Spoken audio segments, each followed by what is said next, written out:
And aside from keeping fit and wearing web-toe shoes, Gary is married to Tabiso and his dad to Zukami.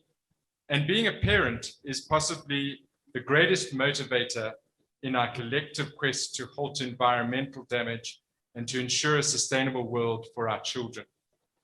One can have any particular political leaning and agree to disagree on any number of issues. But I'm almost certain that as young people today, the matter of sustainability and the environment trumps all other matters. Without a world, what value will a political opinion carry anyway? Gary, I look forward to hearing from you this evening, especially since you have dedicated your professional life to this topic. Over to you.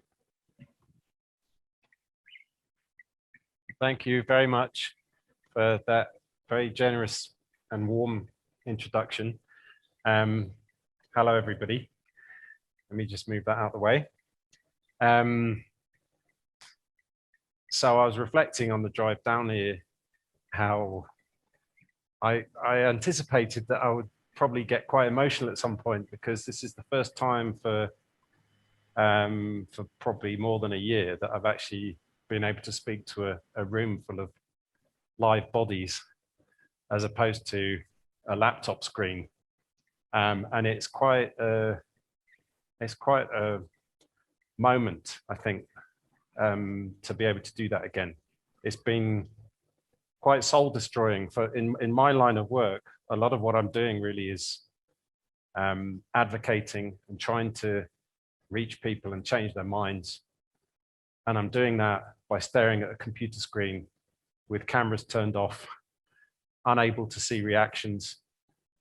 In fact, maybe, I don't know if I can do this, but given that we're adequately socially distanced, can we just everyone remove their masks if they're happy to? If you're uncomfortable doing that, then of course don't do that. But it's really nice to see faces in the audience. So yeah, thank you very much, Headmaster, for that introduction and for inviting me to come and address this group.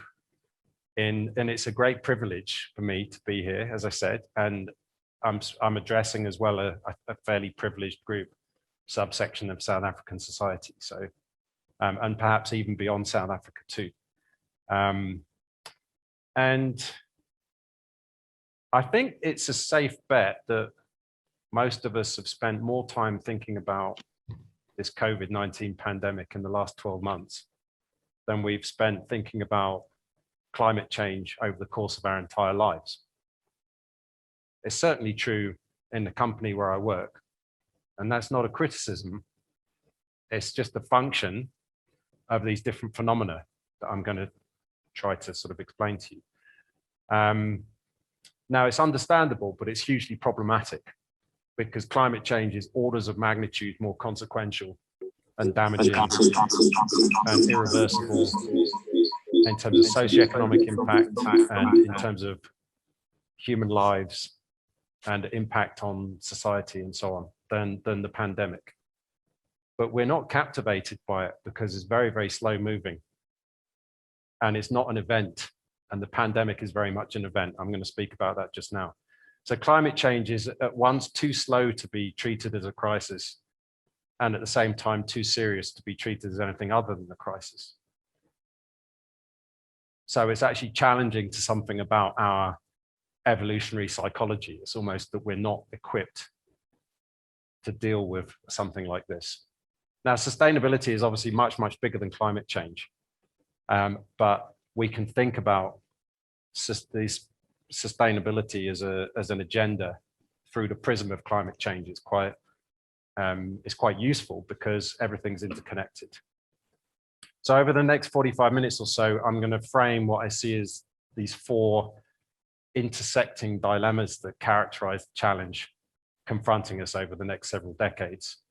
And, you know, we've learned quite a lot over the, sorry, let me just get the hang of the clicker. There we go.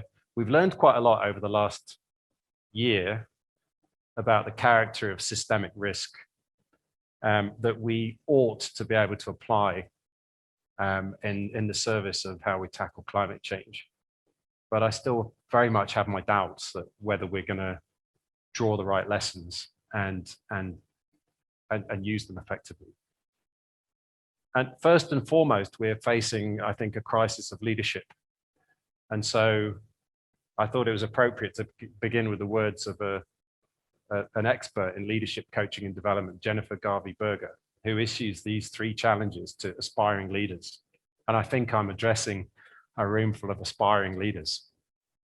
And leaders as distinct from profit maximizing administrators, which is what most of our CEOs are today. I'm talking about leadership as distinct from CEOship or executiveship. So these 3 challenges that Jennifer Garvey-Berger issues to aspiring leaders are: number 1, to ask different questions. Anyone can know the answer, but are you smart enough to know the question? The second is to take multiple perspectives. And the third is to think in systems. So, thinking in systems. So one of the greatest, in my experience, one of the most accomplished communicators of systems thinking, the late Donella Meadows, framed it like this. She said, it's endlessly engrossing to take in the world as a series of events. And it's constantly surprising because that way of seeing the world has no predictive or explanatory value. Like the tip of an iceberg rising above the water, events are the most visible aspects of a larger complex, but are not usually the most important. So what does she mean by that? Like the tip of an iceberg. So here are the events, the part of the iceberg you can see. I have to issue a disclaimer at this point. I discovered recently that icebergs look absolutely nothing like this in real life. But if you Google an image of an iceberg, this is what you get. They don't hang like ice cream cones. This iceberg would very quickly tip on its side, but then it wouldn't have made such a great slide. So, so the events are the visible part of the iceberg. Then we find patterns and trends at or around, beneath, slightly beneath the surface. But we go deeper still, we find systems and structures. And right at the bottom, we find paradigms, belief systems, mental models that set all the rest in motion. And so it's pretty clear that there are visible components of the iceberg, and then there are these rarely seen and poorly understood components. And we're captivated by events. So we are captivated by the pandemic because we experience it as an event. We were captivated by day 0 in Cape Town. Many of us are captivated at the moment by the fires.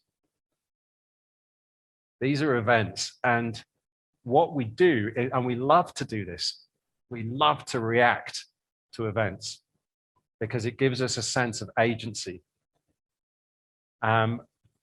We, to a certain extent, can anticipate patterns and trends. Well, we certainly can anticipate patterns and trends, but we do it to a certain extent.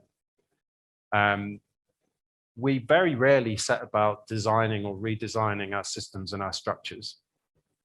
And we almost never set about re-examining and perhaps transforming our paradigms and our belief systems. So as you go through the iceberg from top to bottom, the deeper you go in the iceberg, the greater your leverage to bring about change, but also the harder it is. And that's another reason why we like to react, because it gives us something immediate that we can do, and we feel agency and a sense of control. But we're not addressing the fundamental drivers of those events. And so what do I mean when I say paradigm and belief systems and mindsets and things like that? Well, and just an example would be geocentrism versus heliocentrism, right? So the pre-Copernican view of the solar system was that the Earth was at the center and all the other celestial bodies were in some relation to Earth, which was unmoving. And then Copernicus postulated that actually the sun was at the center of the solar system, and everything else was, all of the planets were revolving around, rotating around the sun. That's the heliocentric model. And that's just an example of a paradigm. There was a mental model of how things were, and we functioned fine. We still managed to feed ourselves and clothe ourselves and create technology and so on. But it was incorrect. It was out of register with physical reality, but it was still functional. And when the more accurate model, the heliocentric model, became widely accepted, which was also a challenge for various reasons that I don't need to go into now, but it was interesting because new possibilities occurred, and even professions changed. So there was a profession that would have to figure out how planets and stars moved in the sky because we had an incorrect model of the solar system. So there were complicated charts that explained the motion of the planets and so on, which of course all that was swept away when we replaced it with the correct paradigm. And the reason I mention that is because I think we're at that stage in our development where we need something approximating a Copernican revolution in many aspects of how we think about the human development project. Now, you might then ask, so why would we bother at the level of paradigms and systems and structures? And the answer is because the complexity of our problems is growing beyond our capacity to respond. And when the task demands of a civilization exceed the capacities of that civilization to respond, then you have an existential problem and you're facing collapse. And right now, our biggest challenges are exceeding our capacity to solve them. So that's just the preamble to these four dilemmas. So paradigms, practicalities, physics, and politics. You can tell I also used to be a consultant because I've come up with 4 words that begin with P. It looks better on the page than it does spoken because physics is a P rather than a P. But anyway, please forgive me that one. So let's start with paradigms. So does anybody recognize this picture? Probably not. It's Edinburgh. It's Princes Street in Edinburgh around about the end of the 18th century, beginning of the 19th century. And the reason I show this is because on Princes Street today, there's a statue of a very famous economist. Any idea who that might be? Absolutely. There's a There's a statue of Adam Smith on Princes Street. And around about this time, around about the time that this painting represents, Adam Smith published these words. I don't know when he wrote them, but certainly they were published around about this time. Very famous prose, very beautiful prose. It's not from the benevolence of the butcher or the brewer or the baker that we expect our dinner, but from their regard to their self-interest. That's probably familiar to many of you. It's certainly familiar to me because in the last 15 years as a sustainabologist, these words have been hurled at me by business people as kind of, they have almost the gravitas of biblical verse. This is, for me, the epitome of a paradigm that we're laboring beneath. And so I imagined, so Adam Smith, these words were published in The Wealth of Nations in 1776. And so I went back to check what was roughly the human population at that time. Any ideas? It's a difficult question, right? About 800 million. About a tenth of what it is today. Whereas to say we're roughly 8 billion today, about 7.8, something like that. So human population at this time was 1/10 of what it is today. And the other interesting fact is this was published 5 years before James Watt's steam engine. So to all intents and purposes, these words were written on a different planet to the one that we inhabit today. And we carry these around, and this is like the final word on what should motivate our socioeconomic system. And so I imagined, just as a thought experiment, if I could exhume the corpse of Adam Smith and reanimate it and let it loose in 2021, give or take the pandemic, maybe let's say in 2019, I had this thought. And what would he make of our current state? So it's not from the benevolence of the mining companies that we expect our freshwater pollution, but from regard to their self-interest. Or it's not from the benevolence of the automotive manufacturers that we expect our respiratory diseases, but from their regard to their self-interest. And just so that my employer doesn't get off the hook, or the industry in which I work, let's say, not suggesting my employer does this, the industry. It's not from the benevolence of the bankers that we expect our foreign exchange manipulation, but from regard to their self-interest. That's our operating system. And so the modern expression of these words, the modern translation, appears in this famous essay written by Milton Friedman in the New York Times in 1970, which was called, the title of that essay was "The Social Responsibility of Businesses to Increase its Profits." And we often hear him quoted as saying that the business of business is business, right? He didn't exactly say that, but in 1970, he wrote this article in the New York Times, and it's worth going back and reading it 50 years later. He wrote that the businessmen, and it was men in those days, generally, the businessmen who declaim that business is not merely concerned merely with profit, but with promoting desirable social ends, and has a social conscience, are preaching pure and unadulterated socialism. And these are very supercharged words, right? This is the height of the Cold War. So that was a pretty large stake through the heart of stakeholder capitalism, right? And he went on to write, though, that, sorry, unfortunately, I can't read my screen very easily, so I'm going to look at the slide. An executive's responsibility is to conduct the business in accordance with its owner's desires, which generally will be to make as much money as possible while conforming to the basic rules of society, both those embodied in law and those embodied in ethical custom. Now, this is really interesting because in my reading, even Milton Friedman makes a concession to societal norms, not only to laws, but also what we consider to be ethical and just. The norms of society that are not expressed in law. So Friedman here is not saying, as long as it's legal and profitable, it's okay. He's saying there is a higher standard to which business must correspond.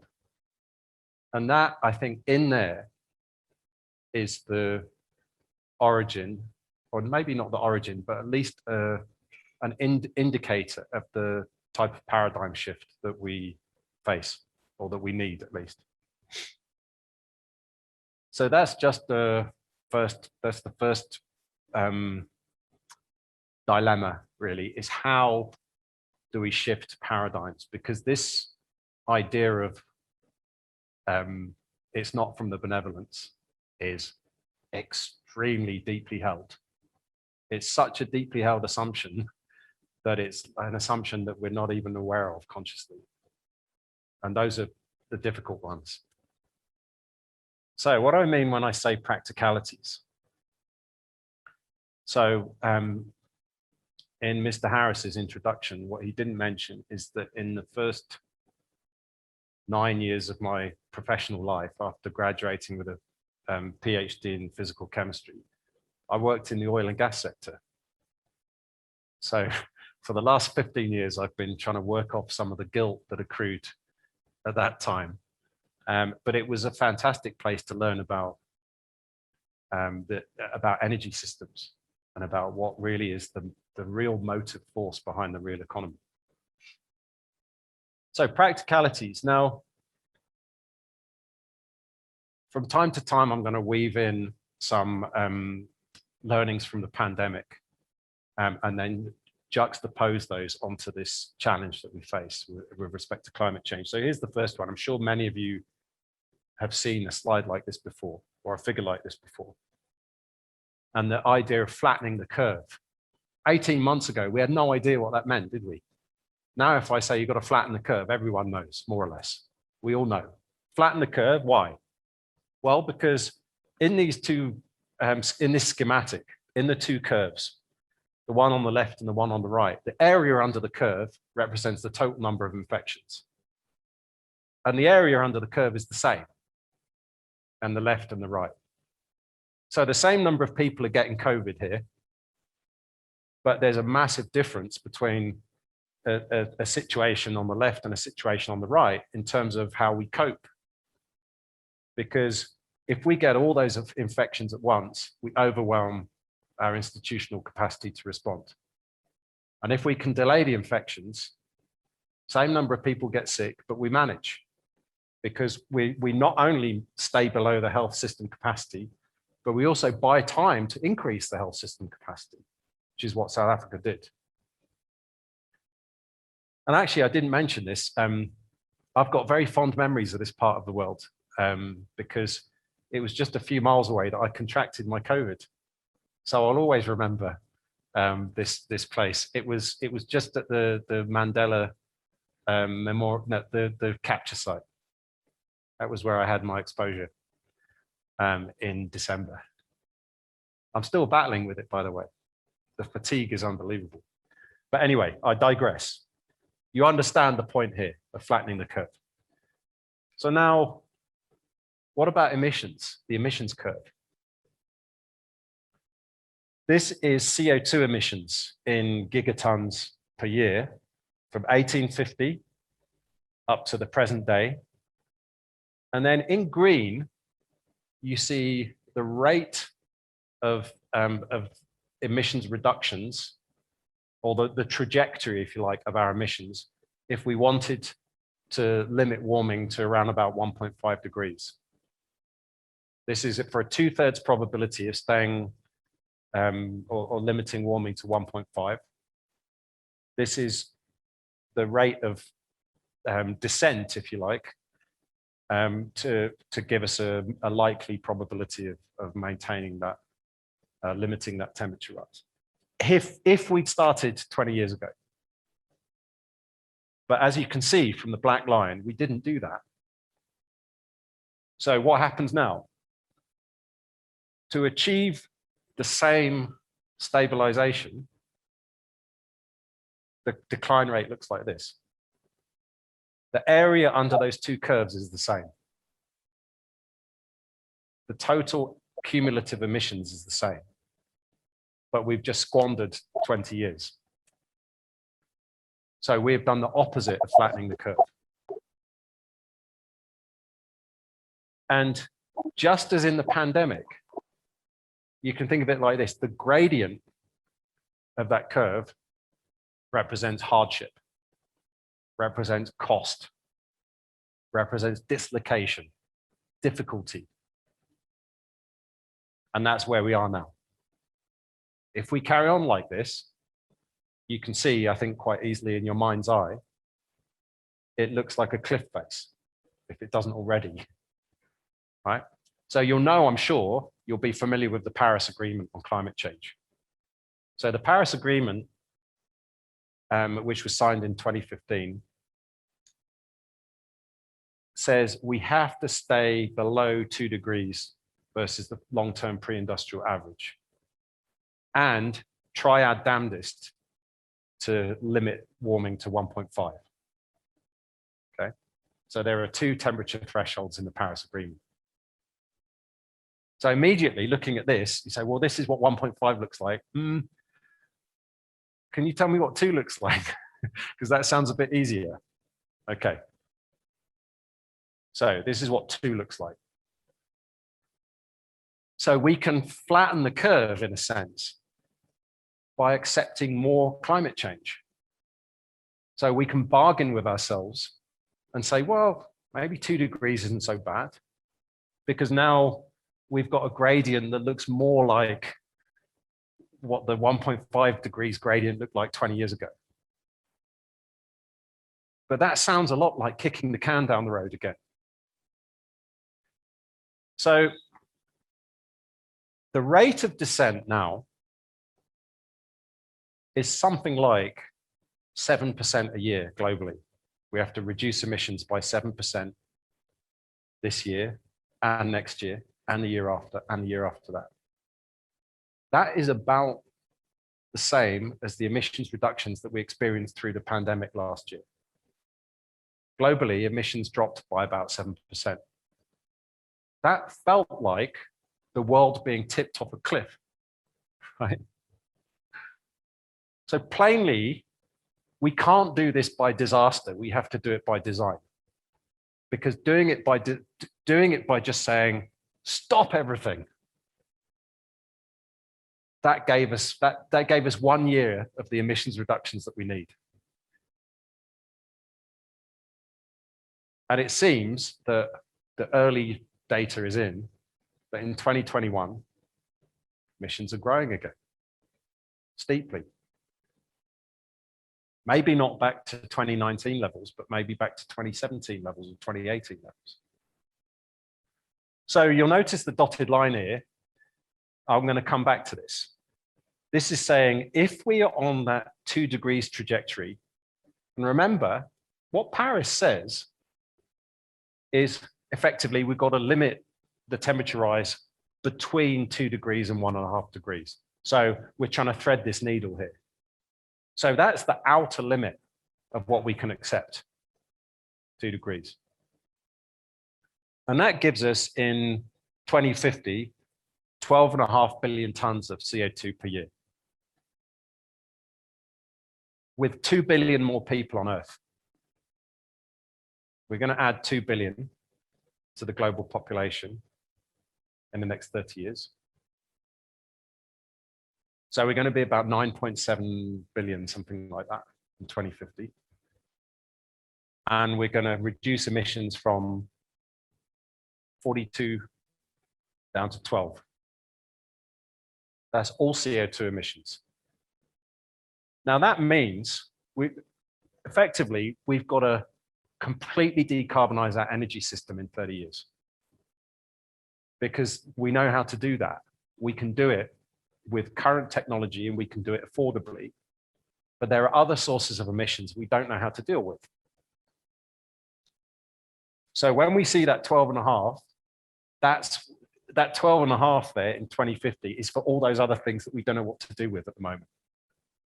So think of it like this. We have 30 years to completely decarbonize our energy system. Okay. So we've done energy transitions before. What's the big deal? So this is a chart of historical energy transitions, okay? I hope you're all very chart savvy because I've got quite a few charts in this talk. Okay, so I'll go back to 1800 and I go all the way to the current day. You see in 1800, about 98% of our primary energy came from traditional biofuel. That's like basically chopping down trees for firewood and animal dung and whale oil, things like that, right? Traditional biofuel. And then coal came in. Coal is the gray one, right? And that looks like an energy transition, right? So coal comes in. It takes about 50 to 60 years for coal to grow to 10% of the energy system. In fact, I think after 50 years, it was 7%. Then another 50 or 60 years, it was more than half of our energy system was coal, right? Then oil comes in, and oil starts to displace coal. It takes about 50 years for oil to grow from 1% to 10%. And then in the current day, it's about 1/3, slightly more than 1/3 of our energy system is oil. Maybe it's 40%. It's not important. You can see the trends. Then gas comes in. This brown one. What are those really slim wedges at the top? They're all the ones that don't emit CO2, right? Which we've got to scale. Some combination of those has to grow to 100% in 30 years. So I'm going to just say that again. Historically, energy transitions have taken 50 to 60 years to grow from 1% to 10%.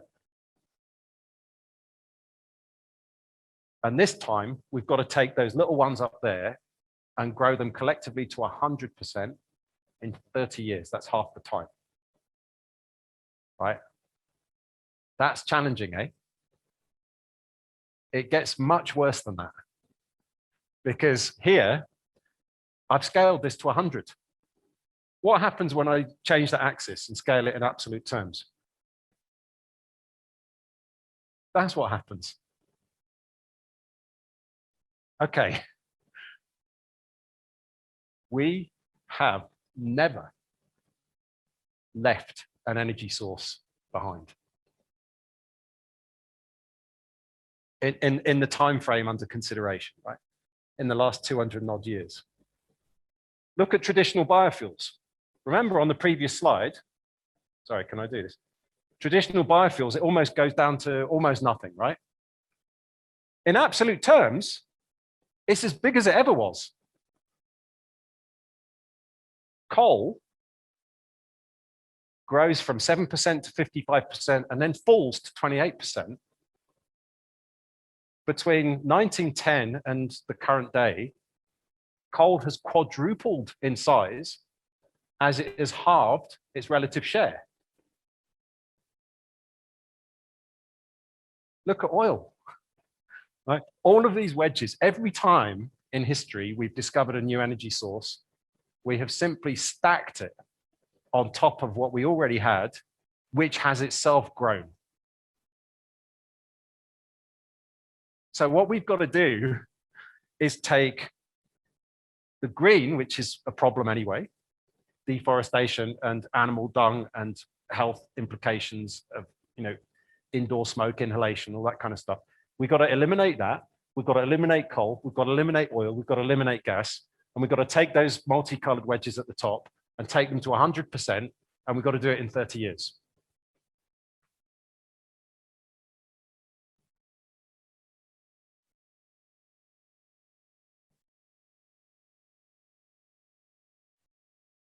That's practicalities. Okay, it's a dilemma. And I'm not saying it's impossible. I'm saying we are sleepwalking into this. We have to wake up. We are not behaving as if we're facing this crisis because it's slow moving. When do we start to behave as if it's a crisis? When the flames are on the border of Hilton College, is that when we react? Because then it's probably 50 years too late because of the inertia in the system, which I come to now in physics, jumping ahead of myself. So again, a little bit of Donella Meadows. So Donella Meadows, as I said, great systems theorist, great communicator.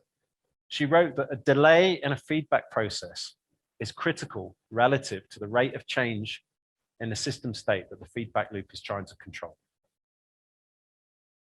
All right, that sounds a bit wordy.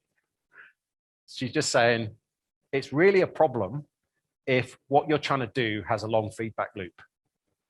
Right? Imagine that there's that, I don't know if anyone's ever tried to control the hot and the cold tap on a shower system in an old hotel in London. They're just terrible, right? Turn on the hot, nothing happens. Turn it on a bit more, still freezing. Turn it on a bit more, yeah! Off, off, off, off, off, boiling, boiling, boiling. No, still boiling, but the hot's off. Oh, now it's okay. Oh, it's freezing again. All right, that's a delay in the feedback loop. You can't control it because the time delay is so long from when you operate the tap to when you feel the, when you actually get to change the temperature of the water. Now imagine that, but on like a 30, 40-year time frame, as opposed to 30 or 40-second time frame. So over long delays in a system with a threshold, a danger point, a range past which irreversible damage can occur, cause overshoot and collapse. So with the shower example, we don't bring down civilization by having that delay in the temperature control. But with climate change, maybe we do. So different rates of feedback loop. So this is first wave COVID. This is Germany, right? So you see peak, decline, fairly flat curve. So closed schools on, I think it was the 11th of March, borders closed a couple of days later, national curfew a few days after that, economy reopens 52 days. That's a fast feedback loop. We see the danger, we do stuff. It takes a little while for that stuff to have an effect. So we start to tighten up the controls.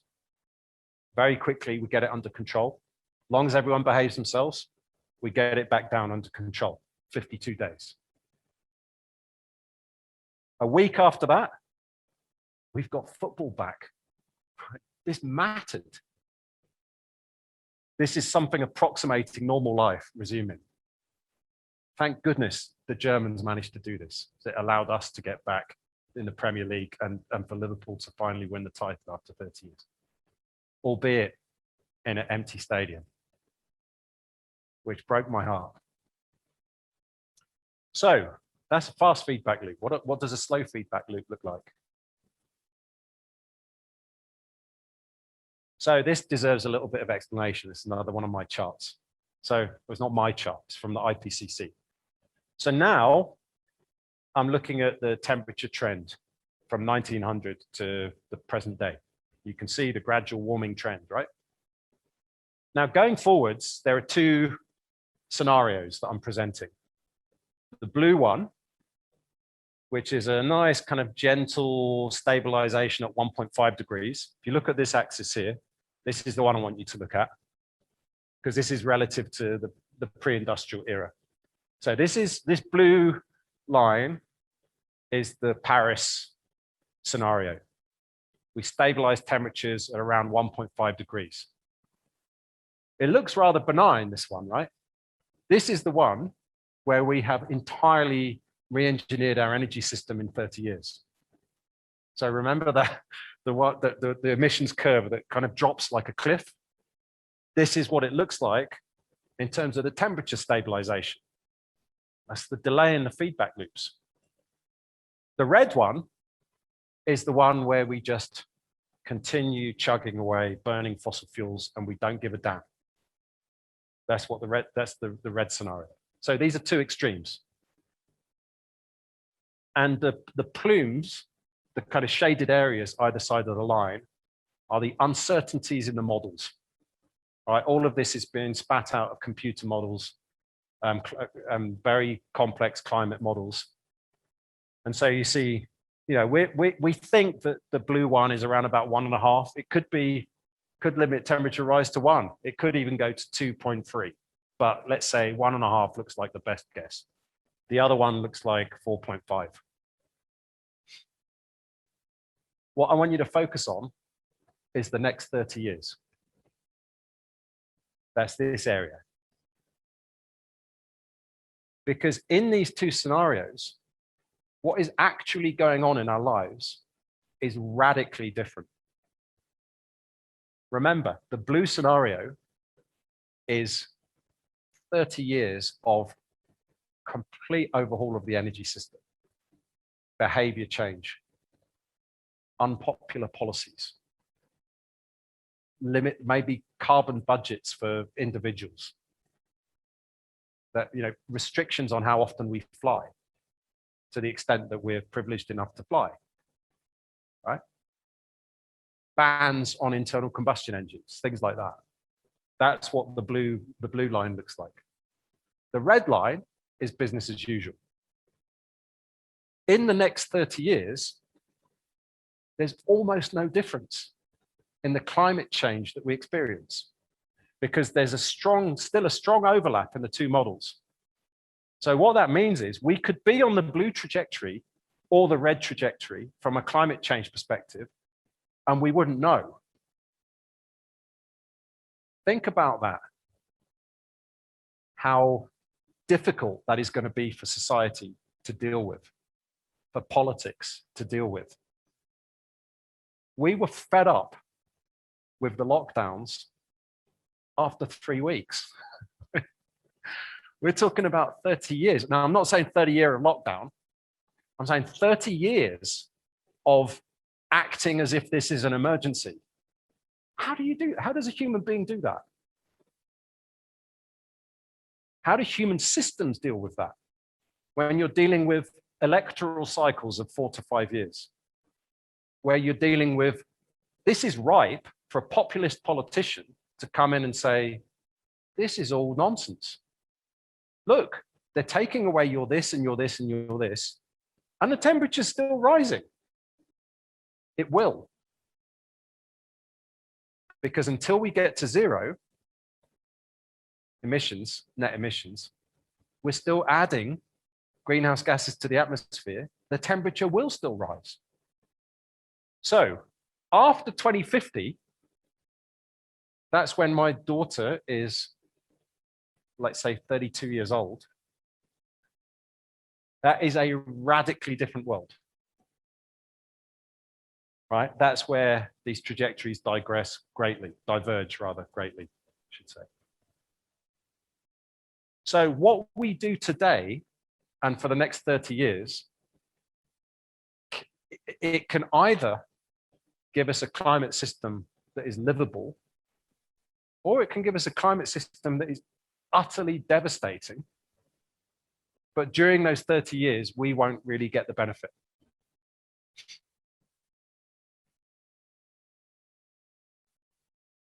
So that leads me actually to the last one, which is politics.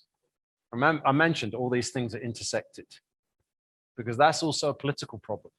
Now, when I talk about politics, I'm not really talking about party politics. This is politics with a small p. This is like politics meaning who wields power and exercises power over whom. So let's think about the pandemic for a minute. It's comparatively easy, psychologically, it's easy to deal with the pandemic, because if it wasn't for those people eating bats, we'd be all right. There's an outgroup that we can point the finger at, and we can cope with that psychologically in a different way from climate change. Because that's the enemy within. We look in the mirror. It's everything that we do every day of our lives, quite innocently, not in order to cause harm to anybody else, just going about our daily lives. Modern industrial civilization is causing this problem. And wrapped into all of this are vested interests. So, what do you have to do to address the pandemic? Stand 2 meters apart, put on a face mask, and squirt disinfectant on your hand every 15 minutes. All right, there's a bit more to it than that, right? But how threatening is that to the established order? What about climate change? Look at the Fortune 500 companies in the world. Tell me one that isn't affected by this, either by the physical impacts of climate change or by the transition itself. oil and gas companies. They're all in there. They're all in the top 500. Their entire business model is fundamentally challenged because we've got to get to zero emissions in 30 years.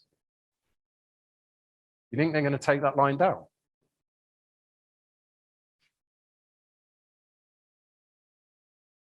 No, they're not. And then there's this aspect of the political dilemma. Climate change is fundamentally inequitable.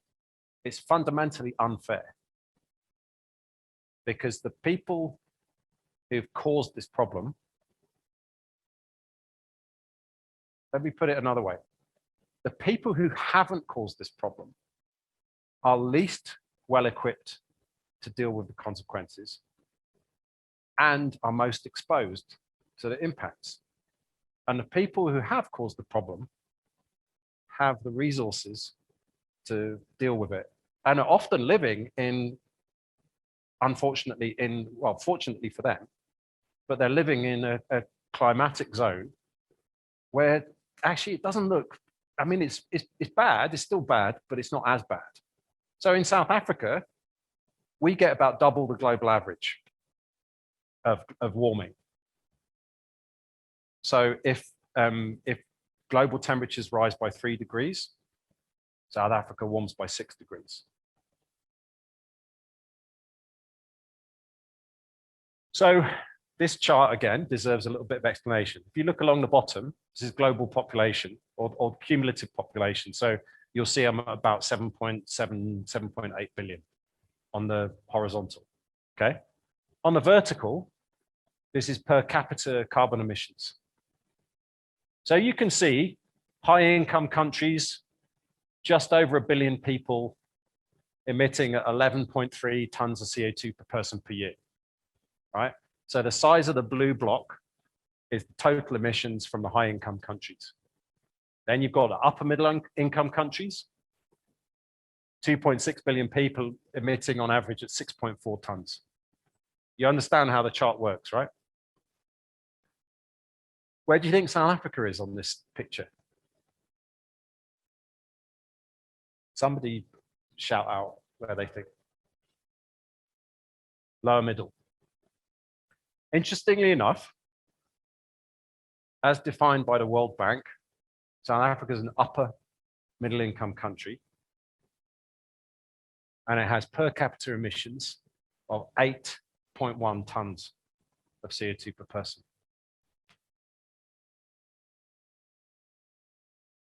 So it's really, I find this often in my work that because I'm a POM, did you notice that?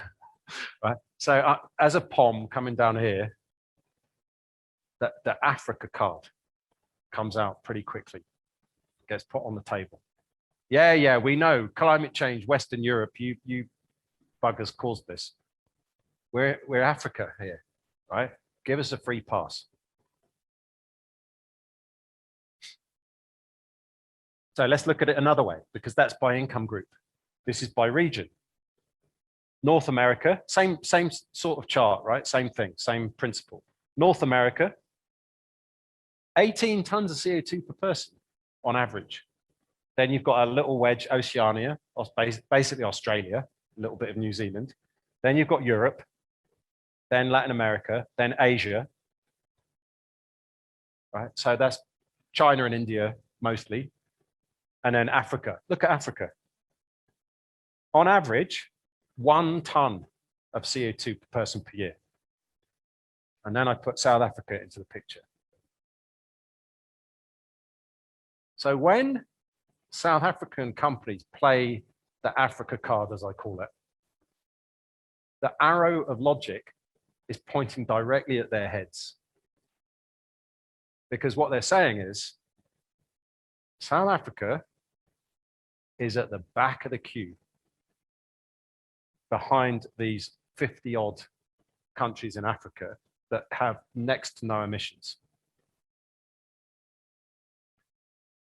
So remember that slide earlier on where I said by 2050, if we're in that 2 degrees scenario, total emissions were, I actually can't remember exactly the number, but it was something like 12.5 gigatons by 2050, right? Divide that by the projected population, it means that per capita emissions, so average emissions per person in 2050 have to be down at 1.4. So I'm going to juxtapose that. There's 1.4 tons of CO2 per person per year, that yellow line. Every income group in the world, except the really poor countries, every single one has to cut emissions. So there's this idea that we carry around that, yeah, sure, rich countries have to cut emissions, but we need space to grow. Who's we in this picture? That 0.7 billion people in the low income countries, they have space. If they, you know, they can theoretically still increase their emissions and still stay within the budget, but everyone else doesn't, including South Africa. Same by region. Who has space? Africa, excluding South Africa. South Africa's historical emissions, cumulative emissions, right? Climate change is linked to cumulative emissions, right? So since we started, the Industrial Revolution, the total cumulative emissions is what gives you your, effectively your climate change, okay? South Africa is the 13th highest emitter in the world, historically. It's also, believe it or not, the 13th highest emitter in the world today, annually. How is that possible when you travel around South Africa and you see the poverty, the abject poverty? Well, the next slide, I think, is quite revealing. There you see us. In that, what are the kind of the definition of an outlier? Right. Share of population living in extreme poverty from 0 to 80. Per capita CO2 emissions. And we know now, we're familiar with that number for South Africa is 8.1, isn't it? We've got 8.1 tons of CO2 per person. And we have now, after the pandemic, something like 27% of our population. This is a chart that was drawn up before the pandemic.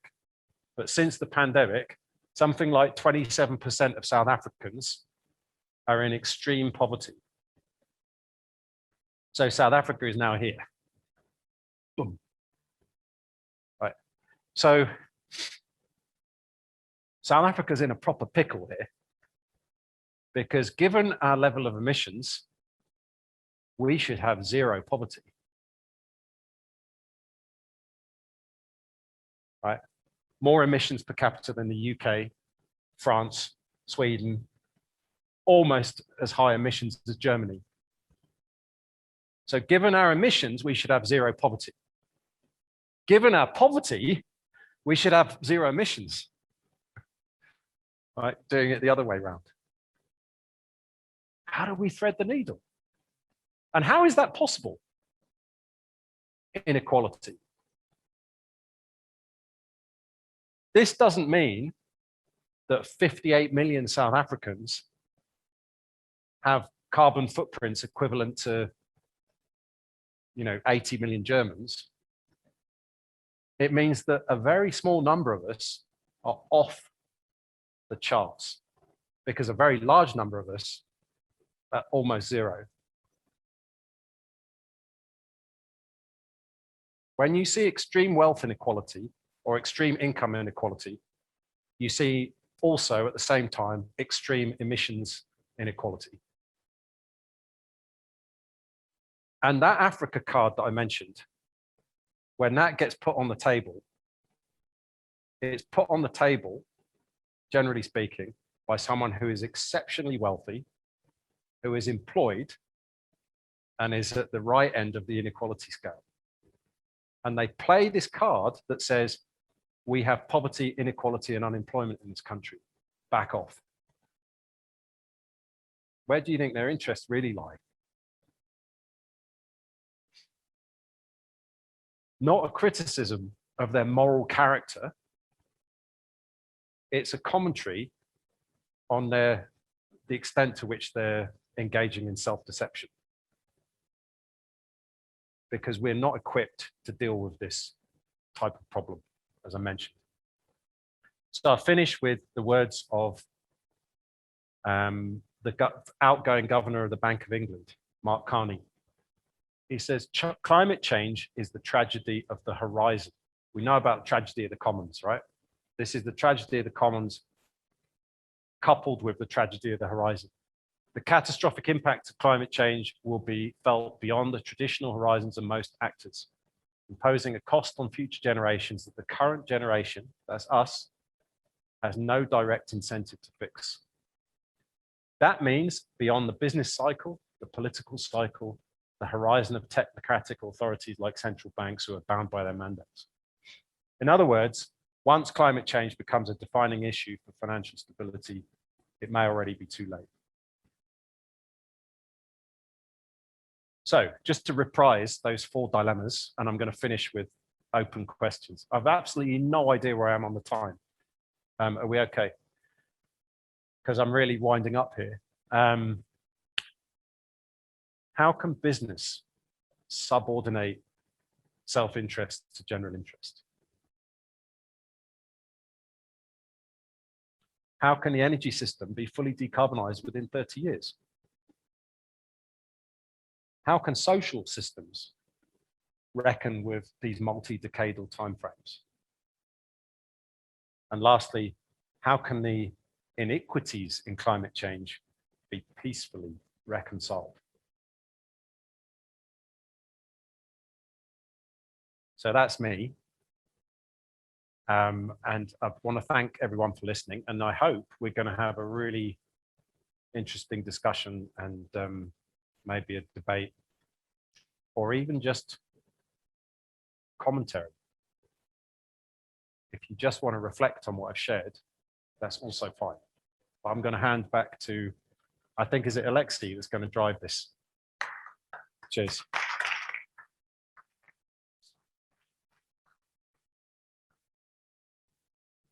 Thanks very much, Dr. Kendall. I'm now going to invite George Harris, headmaster of Hilton College, to join Gary on stage, where he'll start off with a few questions. Luke, does George have a microphone to use over there? Great. So the people on the Zoom call listening should be able to hear both Gary and George speak. After George's questions, I'm going to turn to the in-person audience and ask people to ask a question. I'll repeat your question for the purposes of the people on the Zoom call, and then Gary and or George will respond. And I'll also be receiving questions live from the people watching on Zoom that I'll address to Gary or George from the podium. So George, would you like to start off addressing Gary with one of your first questions? Thank you. Thanks, Alexei. So Gary, I mean, a lot of what we've been speaking about is the systems and the challenges on a macro level. So here's a personal question. What have you adopted as for the young people in the audience? What have you adopted in your life from a practice point of view that answers some of these challenges? Yeah, it's a good question. I get asked this quite a lot.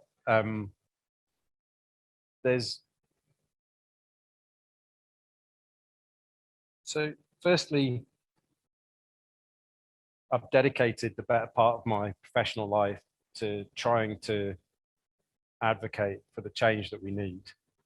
And in doing that, and I'm not asking for any, what's the word, like sort of gratitude for this, but I've been forced to confront choices in my career that have involved basically halving my salary. I've done that twice in order to work in an area where I felt I could have better leverage. And maybe that's something that I was able to do because I was exceptionally privileged myself. I could do that.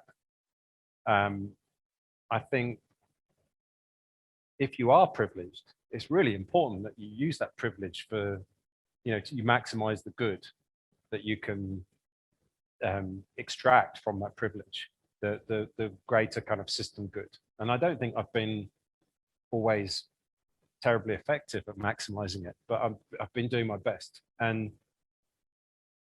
actually, I think I can say this. Tomorrow, Nedbank, my current employer, is going to announce a new energy policy that I've been working on for effectively for 10 years, but explicitly for the last year. That I think, I don't want to say too much because it's still embargoed, but it should be in the media tomorrow. I'm pretty confident it's a global first, that there's no other bank in the world that's made such a commitment. And I'm really proud of that. And what I hope is that that's the first domino. And that is going to provoke a reaction in the industry. And I hope it's a positive reaction. And then the more dominoes are going to fall. But as for my personal life, it's actually really difficult to change or to have any kind of effective change at the level of like personal behavior when you're part of a system that doesn't offer too much flexibility. So for instance, I have to buy my electricity from Eskom, actually from City Power, who buys it from Eskom. There's nothing I can do about it. You can reduce your footprint simply by moving to another country, right? Because the system is set up in a way that is more amenable to a sort of low carbon or low footprint lifestyle. And there's a limit to what you can do, right? But yeah, I mean, in terms of sort of behavior change here and there, I try to migrate to a less and less meat intensive diet.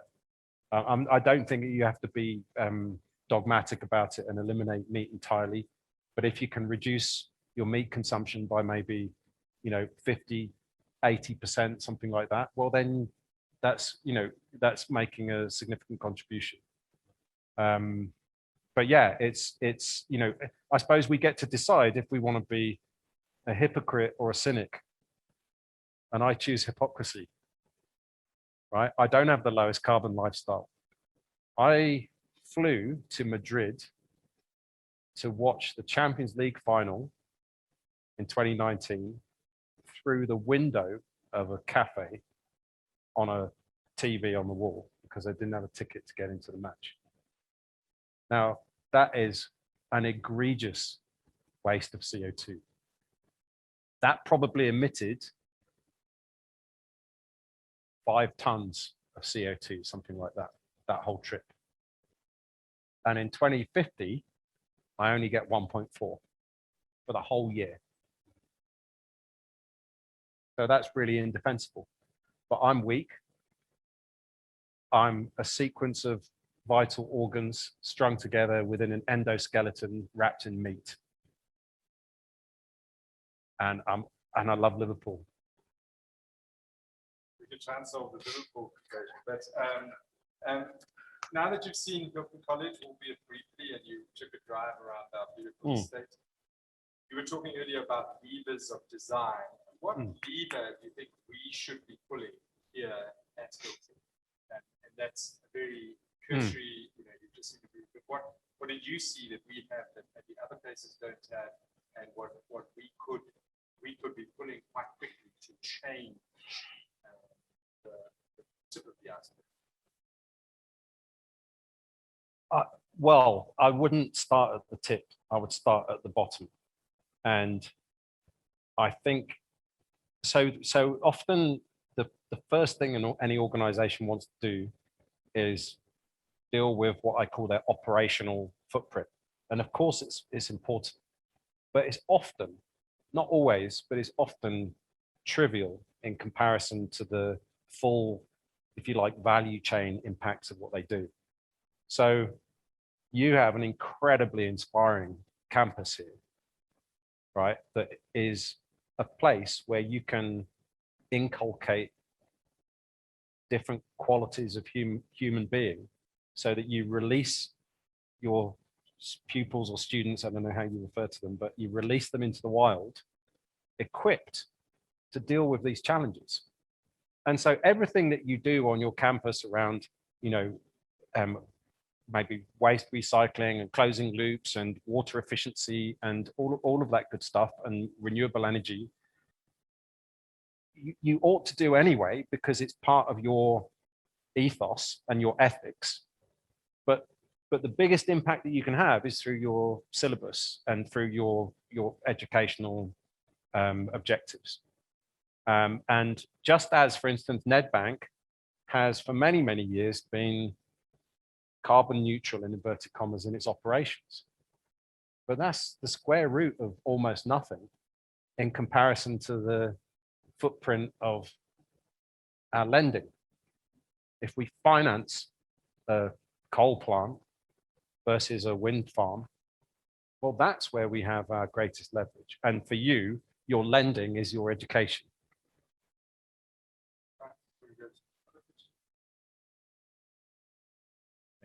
Are there any questions from the audience? Yes, Mr. Fenter.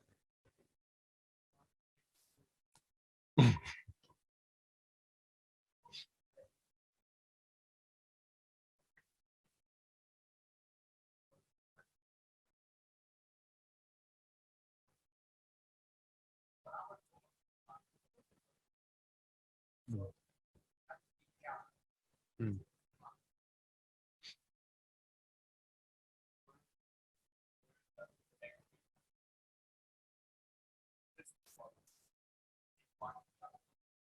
Mm.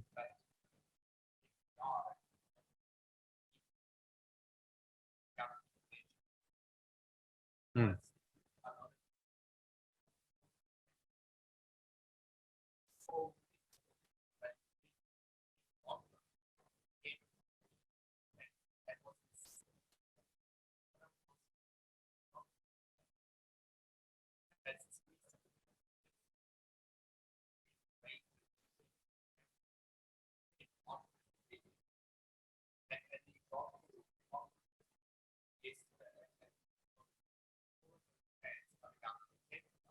Yeah. Yeah. Yeah. Yeah.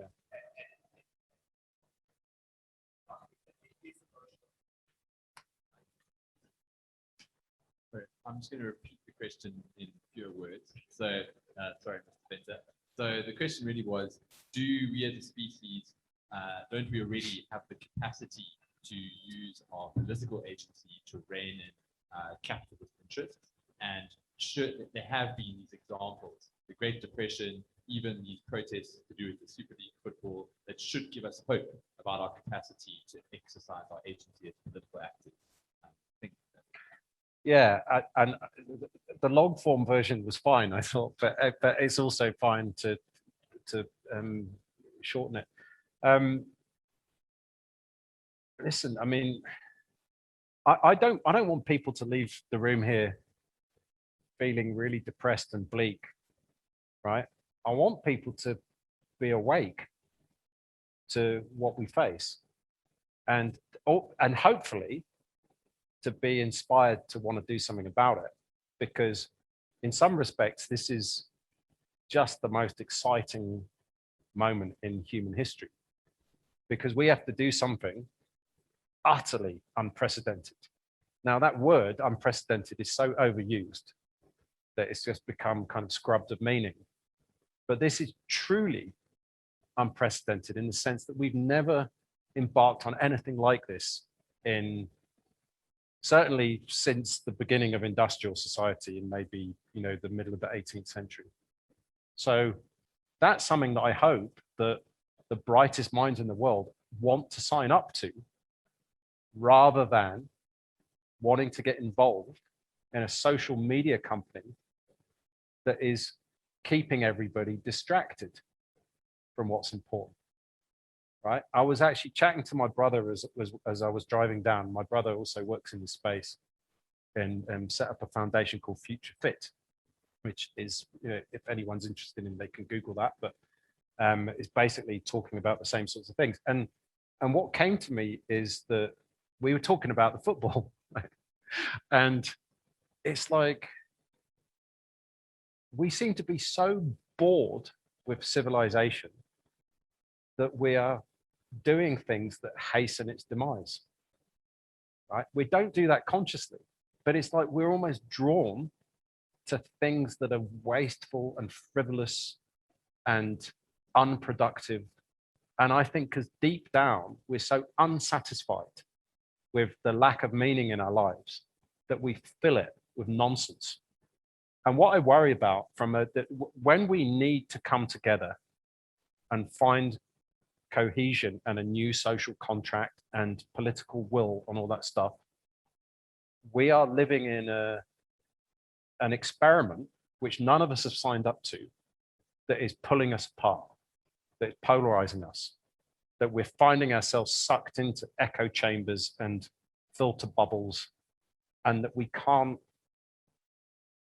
find common ground with one another as easily as we've been able to do in the past, at precisely the moment in our history that we need to pull together. So I'm really distressed by that. And I just hope that people reconsider their commitment to social media and things like that. And at the same time, I know that that can be a force that brings people together. I understand that.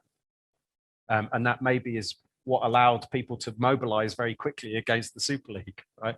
So there's always I'm always conflicted about this, but I'm really concerned when we have like CEOs of social media companies that are basically, they're James Bond villains that don't yet have nuclear weapons. Any further questions from the audience? Yes, Leah, at the back.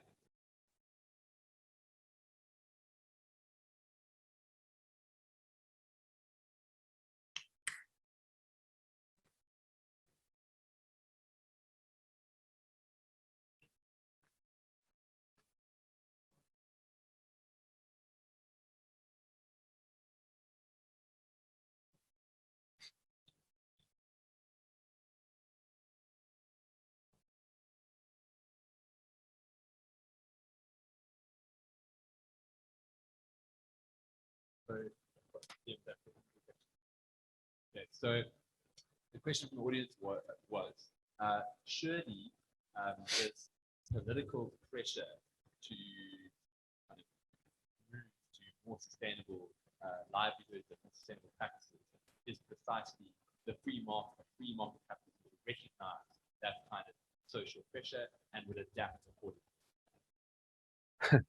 I mean, firstly, I don't know what a free market is, because I don't think a market exists without regulation and without rules and without institutions that can be trusted, right? So even the construct of a free market is something that I struggle with. I think it's a caricature or a pastiche of reality. I think that so far the evidence isn't good. By the way, the great Adam Smith, as you put it, also wrote a book on the theory of moral sentiments, which predated The Wealth of Nations. And I think that when Adam Smith wrote The Wealth of Nations, he was taking it as a given that people were moral agents and that we are simultaneously self-interested and altruistic, and that we were simultaneously individuals and members of a social species. We are a social species, first and foremost. The reason we have been successful as a species is not our hyper-individualism. Far from it. The reason we've been successful is our ability to cooperate and collaborate, right? So markets are part of the solution, no question. Unfettered free markets of the Milton Friedman stripe have brought us to the brink. So that's my view, and I sense that we probably disagree. Thanks, Gary. Thanks, Leah. I'm just going to pose two questions from the online audience. I think one of these is from parents. So thank you, Gary, for your presentation. I'd be interested in your perspective of why is there not more public and private investment in alternative energy in South Africa, and solar in particular, is such a viable energy solution? Yeah, it's a good one. I think, firstly, let's give credit where it's due. South Africa's Renewable Energy Independent Power Producers Procurement Program, that's that mouthful that's normally called REAP, was really world class. That was a program that the government put together to crowd in private investment in the energy system. But like with a lot of these challenges, there are vested interests everywhere, right? We know today that new build solar and wind is half the cost for a kilowatt hour of energy delivered from new build coal. Half, right? It will soon be cheaper than running an existing coal plant. So even a coal plant that's been running for 30 or 40 years, where the capital costs have been fully depreciated, and all you're doing is basically operations and maintenance and fuel costs. Soon, solar and wind will be even cheaper than that.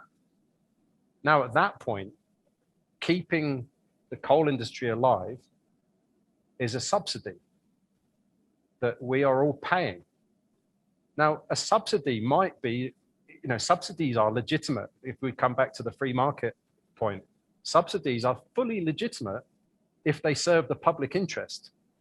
But we will then at that point be subsidizing something that is absolutely against the public interest. And we might be doing it because the political consequences of abandoning the coal industry are just too great because of the communities and the constituencies that are embedded within it. So if you leave the vested interests to run the show, unfortunately, the invisible hand of the market does not create the optimal outcome and spontaneously self-assemble the system to the greatest benefit of all. Thanks, Gary. Another question from the online audience, and I have one from the in-person audience. And this one, I suppose, what do you see in the youth that gives you the most hope? Well, not TikTok and Instagram.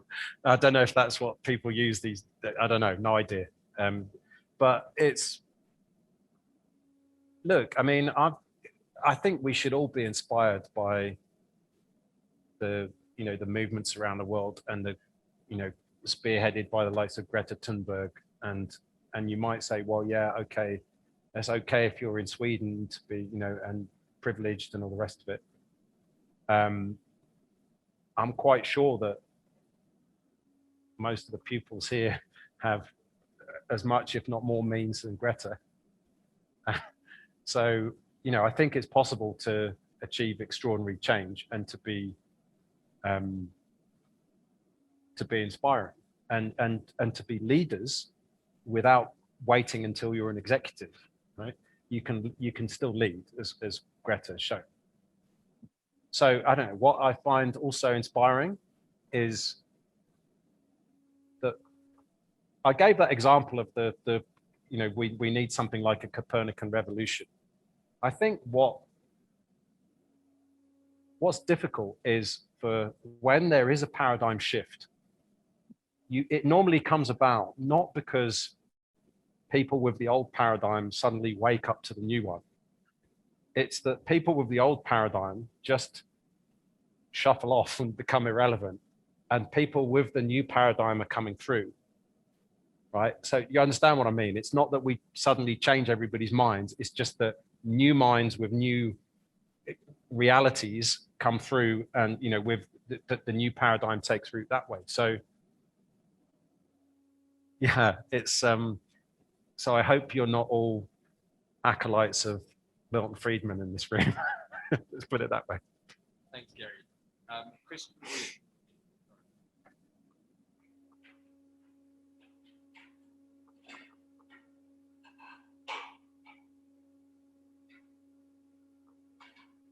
Yeah.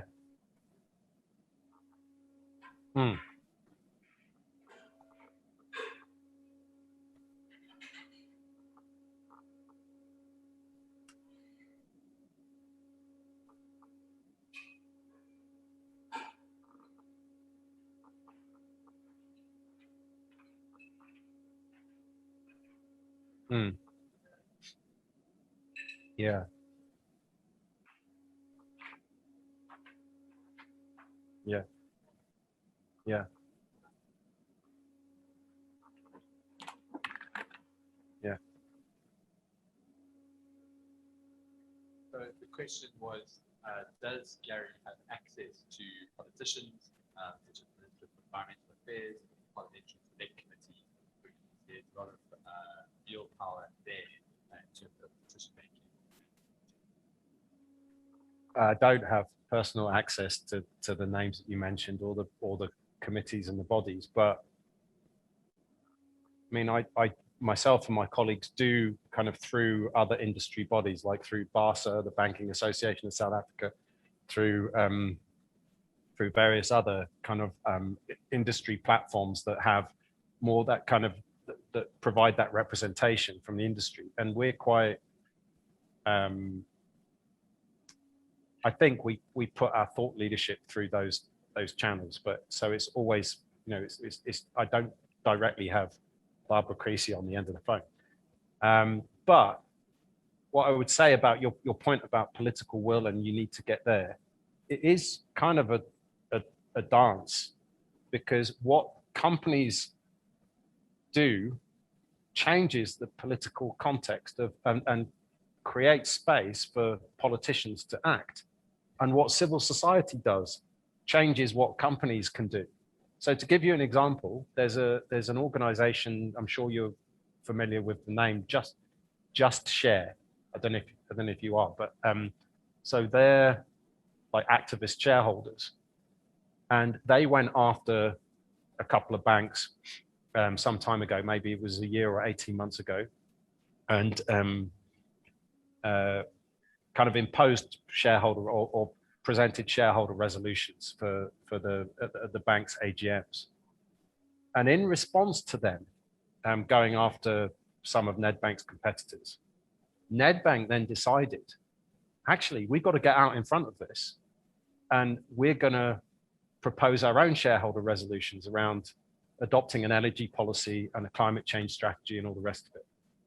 That was, although on some level it was proactive by the bank, it was a reaction to something that happened in civil society, right? So that created then the political space, if you like, with the small p politics, for us inside the bank to have a completely different conversation.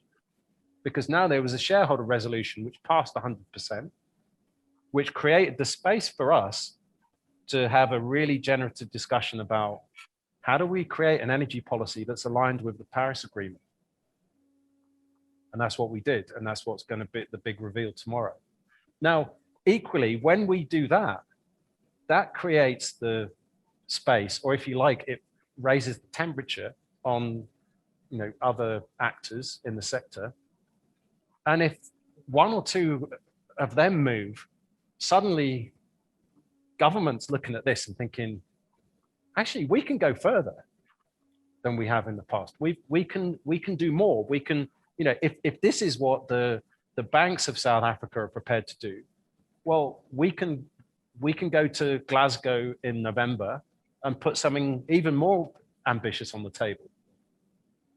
Because the thing about South Africa is, it is absolutely in South Africa's interests that we meet these Paris Agreement objectives, because South Africa will not come anywhere close to dealing with its poverty, its inequality, and its unemployment, and its other socioeconomic development challenges if climate change runs away from us. There's absolutely no way that we will be able to meet, you know, what traditionally considered the socioeconomic objectives. We won't do it. So we need the world to come together and solve this climate change problem.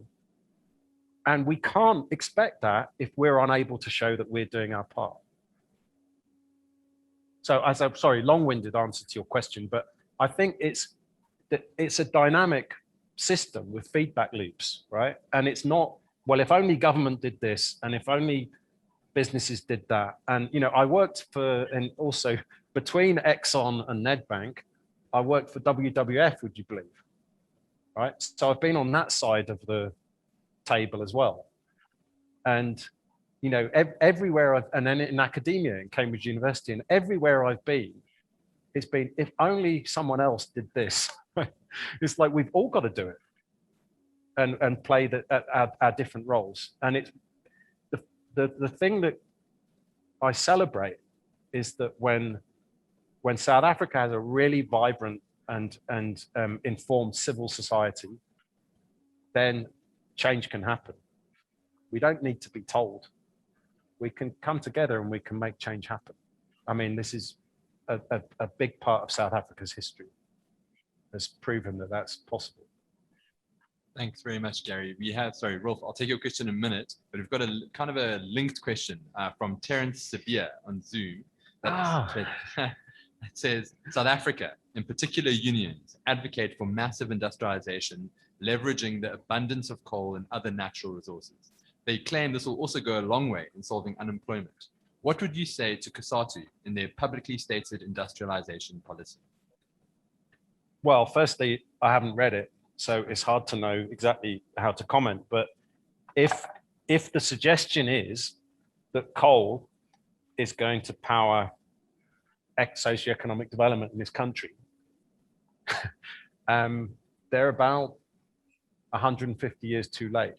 That argument has been lost and coal is finished. And it will do precisely the opposite.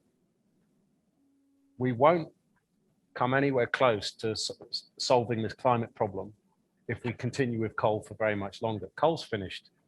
So the longer we wake up, the longer we delay, and the longer it takes us to wake up to that reality, the more painful it's going to be. So the sooner we act, we can do this one of two ways. We can do it willingly with a smile on our face, or we can do it kicking and screaming in tears. But one way or another, we do it because we don't have any choice. Thanks, Gary. So we've got 10 minutes or so left for questions. Rolf, I saw you had a question.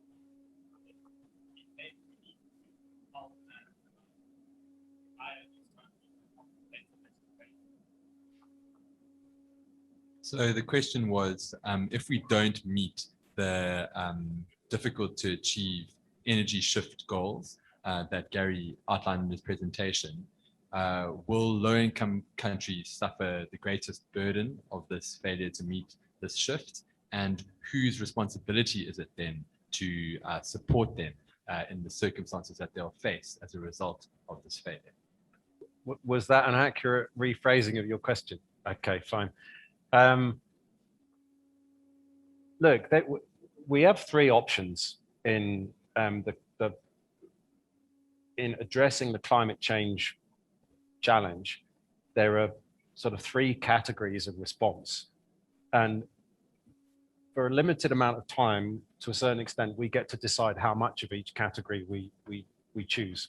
The first is mitigation, which is eliminating CO2 and other greenhouse gases, right? That's mitigation, which has been kind of paraphrased as avoiding the unmanageable, right? So when I shared with you those Paris Agreement goals, we've got a limit to, below 2 degrees and as close as possible to 1.5. Those are mitigation targets.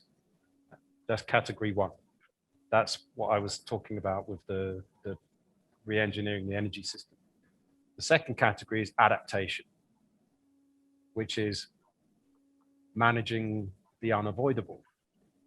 So if mitigation is avoiding the unmanageable, adaptation is managing the unavoidable, right? So that means there is climate change already baked in. we're already globally at around 1.1 degrees of warming versus the long-term pre-industrial average. And there's probably another, maybe even half a degree already baked in because of the inertia in the system. So there are adaptation responses, right, which are going to be expensive. Like, how do we retrofit? How do we reorganize ourselves? How do we, figure out how to grow more resilient crops in different climate regimes? How do we, bounce back when we have a natural disaster like a flood or a wildfire and all that type of stuff? That's the second category, right? Typically, and this is interesting, I think, in South Africa, as I go around, I see a lot of adaptation, not to climate change, but to other challenges in this country. Adaptation is, for instance, I've got to be careful here, but if you don't trust the public education system, privatize your kids' education. That's an adaptation response to a failing education system at the state level.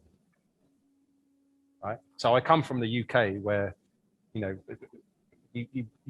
seldom meet someone that's been to a fee-paying school, right? Because the education system of the country is pretty functional.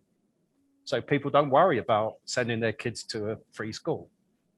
But South Africa is not like that, as I'm learning with kids of my own. Right? So that's an adaptation. Another adaptation is we'll put high walls and electric fences around our property. That's not mitigation, that's adaptation, right? Mitigation would be addressing the crime problem. Adaptation would be dealing with the fact that we have a crime problem, right? The third category is suffering. And that's the one that isn't really often spoken about. And I think that's where you put your finger, right? Because the Paris Agreement is really about not only how do we mitigate, but given that there is climate change baked in, we also have to adapt. And there are all sorts of provisions in there for rich countries to do, technology transfer and to, financial assistance for poorer countries. I'm not sure Malaysia and Indonesia qualify. I think they're probably, rubbing shoulders with South Africa on this one. But I mean, plenty of countries in north of our border are vulnerable and considered low income. So they will expect financial assistance. And that is a provision of the Paris Agreement that, hundreds of billions of dollars have to be provided from the rich countries to the poor countries. But when it comes to suffering, the poor countries, this is one area where the poor countries will get much, much, much more than their fair share. So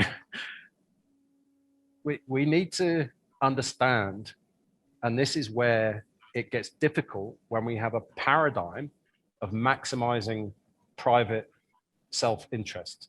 When that is our paradigm, we typically go for adaptation.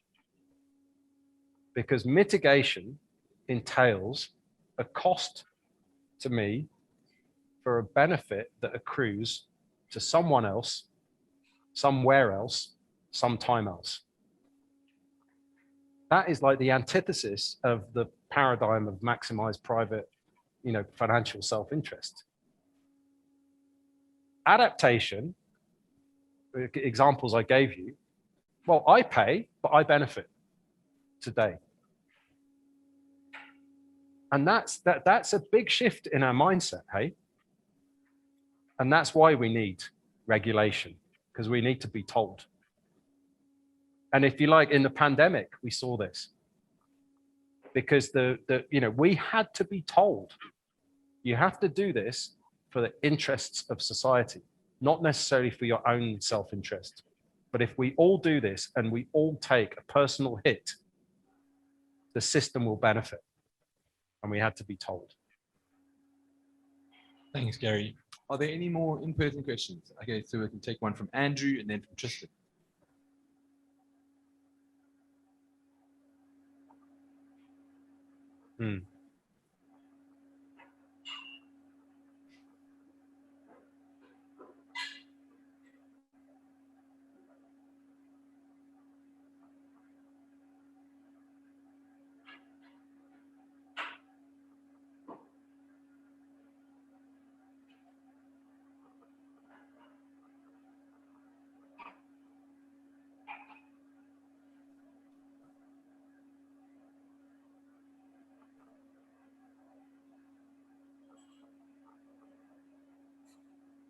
Yeah.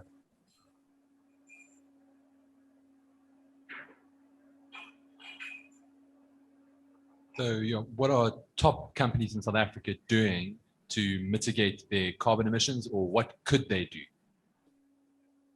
Yeah, I mean, I think it's been. I mean, I don't know if I can comment really in great detail on what other companies are doing, but it's getting to the point with the energy system that it's just a complete no-brainer to go the high renewable pathway, and that actually there are regulatory impediments now to doing that. Right? There's for instance, if you can't if you're not allowed to sell the excess that you generate, because the regulations state that if you want to sell electricity, you have to have a license to do that. Well, then that's a barrier to you taking your energy system into your own hands, right? So that's difficult. So there is a limit on what private enterprise can do. But often what they will do is what is in line with their profit motive, right? So reduce waste, reduces cost, right? Reducing electricity consumption reduces cost. So that's fully aligned with their profit motive. So kind of the role of the regulator is to, if you like, subordinate the profit motive to the public interest.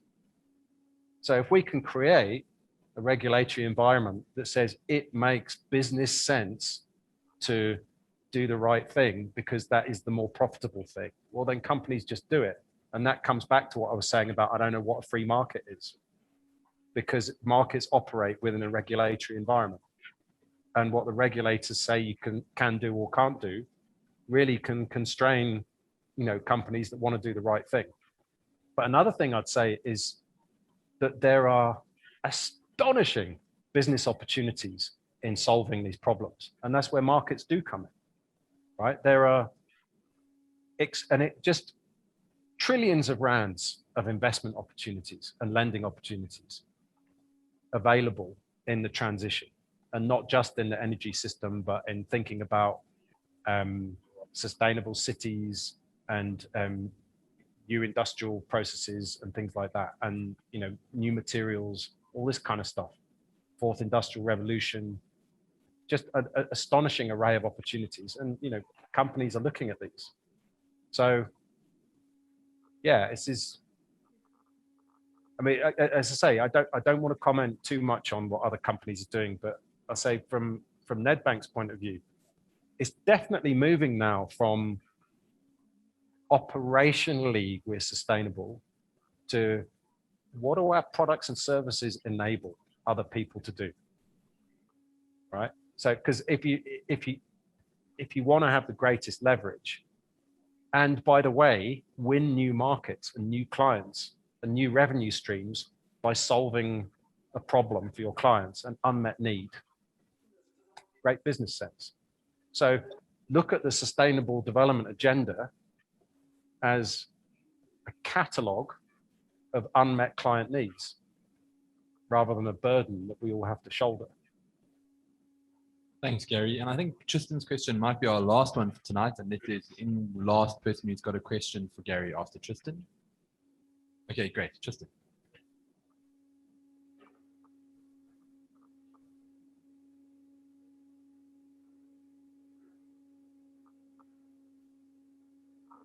So the question was, does Gary think that to achieve the Paris Agreement targets, it'll essentially be a standoff between the world's Fortune 500 companies and their respective governments? Oh, so some of these questions are really good, eh? In fact, most of them. Let's say all of them. I don't know. I don't know in the end if those companies of the Fortune 500 are just gonna lose investors in the end, right? And they just won't, in the end, be on the Fortune 500. But while they are incumbents, they can be really intransigent and problematic, because some of them will realize that this transition that I'm talking about is absolutely not in their self-interest, right? So they're almost compelled to find ways to obfuscate, to delay, to just, avoid.